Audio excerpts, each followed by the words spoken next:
Well, hello. No, it's been a while since I did a PlayStation-related video, but I think this game's on multiple platforms. But it's an easy platinum that I found a way to make much easier. This game, this particular screenshot of YouTube that I'm showing here in the window, this is the only image that I need to explain how to make this game a lot easier. Um, Easier in the sense that you can just idle the majority of the time. You just have to check in every now and then at the first half and the second half. Obviously, it's a soccer game.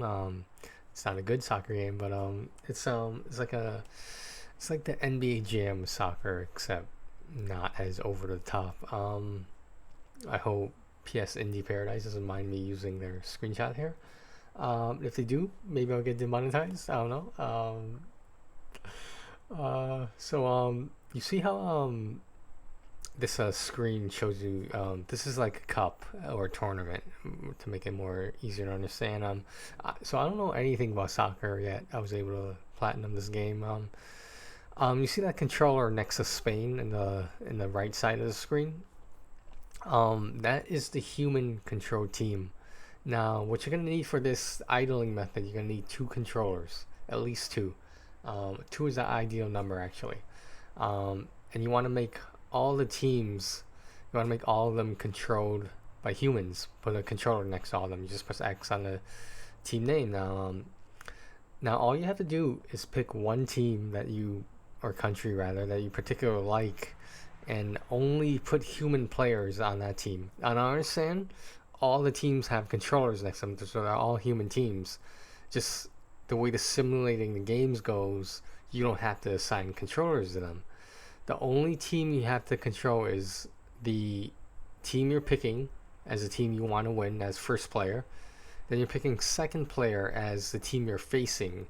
So every time in this example you see Spain face Italy, you put player 1 on Spain, player 2 on Italy.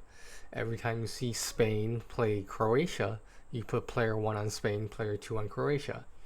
Now, what you actually do in the game is you score one goal with Spain, and that should be pretty easy since the second player is idling the whole time. The only reason you need to use the second player is to pass the ball to start the timer on the clock. So as Spain, you score one goal, you have the opponent, the second player, kick out the ball, and you just stop.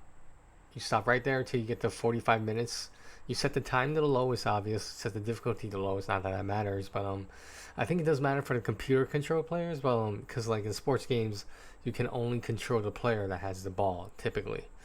Um, so yeah, so you just sit there and you wait, and you basically go undefeated, and like the odds of any of the other teams going undefeated is pretty low. Now you might be thinking this doesn't save that much time, but to me, there's as a trophy hunter, to me there's a big difference between being able to idle a game for the majority of the time versus play every single match. And like when you're playing every single match, you have to play defense. You can't just idle there the whole time. But in this particular game, I'm telling you, you can. Um, I wasn't sure if there was some game error or bug where so I read the patch notes in the version history. The teams you weren't able to just idle and waste time to let the clock run out when you're only playing one player, because the computer would eventually force to take the ball from you, and you would have to replay the game because like if they score on you, then the whole objective is to for the trophies is to win the tournament. So yeah, I wish I could explain this easier with some video, but still waiting on the PlayStation 5 and that PlayStation 5 capture card, an Elgato cam link, a whole bunch of other stuff. I don't know when I'm gonna get this stuff. Hopefully, when PlayStation 5 comes out. Other than that, yeah, I mean, it's pretty much all there is to it. You know, now that I think about it, maybe I should have streamed this on my PlayStation, but I feel like this is self-explanatory because once you finish the first tournament and you get that trophy for winning your first cup, um, it's pretty much self-explanatory from there. I mean, I think I messed up one time. I accidentally simulated a computer game where because the game's not going to make you watch all the games or even play all the games, because the trophy is just for the team you're controlling as first player to win the tournament. Now, I didn't experiment on like other players controlling other teams because that was a waste of time. But all I know is when you win that first cup and you're doing the method I'm using with putting a controller on every team and simulating the computer ones and only playing the one player, two player one with one player on a team you want to win.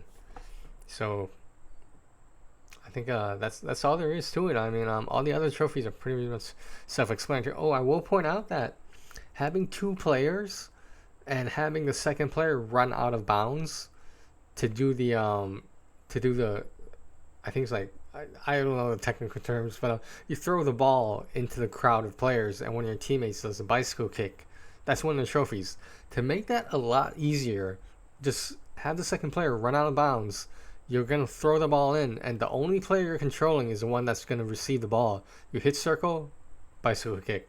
I mean, every once in a while you're gonna do a headbutt, a head kick, but all you need to do is press circle, and eventually, if you just keep having the second player run out of bounds, you can just spam it until you get the bicycle kick, and there's a moderately difficult trophy turned very very much easier. So good luck winning all those cups. I mean, even though you are idling for the majority of the first and second halves, you do have to go through the menus, so this isn't a complete idle. All I'm saying is I was able to listen to music, do other stuff on the computer, all this other stuff I wanted to do while Super Soccer Blast was idling. I mean, if that's not an easy platinum, then I don't know what is. Does it take a significant amount of time? I mean, for an easy platinum, yes, it does take a little bit more time than expected, but this game was $7.99, I believe. So there you go.